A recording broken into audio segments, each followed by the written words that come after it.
તો મારા ભાઈઓ આ વિડીયો જોયા પછી તો તમને પણ એવું લાગશે કે ભાઈ મને પણ મારી પ્રેમિકા યાદ આવી ગઈ, કેમ કે મિત્રો એક રીંછ જે મિત્રો જંગલની અંદર ફરતું હતું ને એ રીંછ પણ આ બેનનું એક બેવફાનું ગીત સાંભળી અને રીંછ પોતે ઘાયલ થઈ ગયું ભાઈ કે મને પણ દગો દઈ દીધો એક પ્રેમિકાએ. મિત્રો તમે જુઓ ખાલી જાનવરને જો કદાચ આવું થાય ભાઈ તો માણસની શું હાલત થાય તમે સમજી શકો મિત્રો. આખું રીંછ ભાઈ કાયદેસર આ રીંછ છે તો ભાઈ આ તમે જુઓ સાહેબ આ રીંછ કે જે ઘાયલ થઈ ગયું બેનનું ગીત સાંભળીને કે પ્રેમનું ગીત. મિત્રો જેને પ્રેમ કર્યો હોય ને સાચો એને ખબર હોય ભાઈ કે શું વીતતી છે બરોબર. એ તો ભાઈ જેને પ્રેમ કર્યો છે એને ખબર હશે, બાકી આપણે તો કોઈ દી આ પ્રેમમાં પડ્યા જ નથી ભાઈ જિંદગીમાં અને પડવું નથી ભાઈ બરોબર. પણ જે લોકોએ પ્રેમ કર્યો છે ને એને ખબર હશે.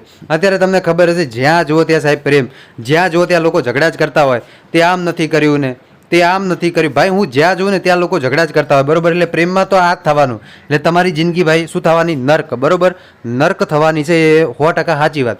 એટલે આપણે તો ઘણી શાંતિ છે ભાઈ અત્યારે કે આપણે લગ્ન નથી થયા ભાઈ બરોબર. થશે એટલે આપણે ભોગવવાનું છે ભાઈ, એમાં કંઈ તકલીફ છે નહીં, બધા ભોગવતા એટલે આપણે ભોગવવાનું. પણ અત્યારે મિત્રો તમે આ વિડીયો જુઓ કે જ્યાં એક રીંછને પોતાની પ્રેમિકા યાદ આવી ગઈ અને ત્યારબાદ બેને એવું ગીત ગાવ્યું કે રીંછ પોતે ઘાયલ થઈ ગયું.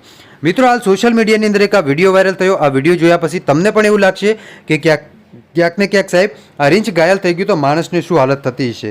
મિત્રો પ્રેમ એક એવી વસ્તુ કે જે ખરેખર આમ લોકોને જીવતા જીએ મારી નાખે ભાઈ બરોબર, એનું નામ પ્રેમ ભાઈ. એટલે આવાથી દૂર રહેજો ભાઈ. હવે ચાલો આ રીંછ પણ ઘાયલ થઈ ગયું. સૌથી પહેલાં તમે વિડીયો જોઈ લો.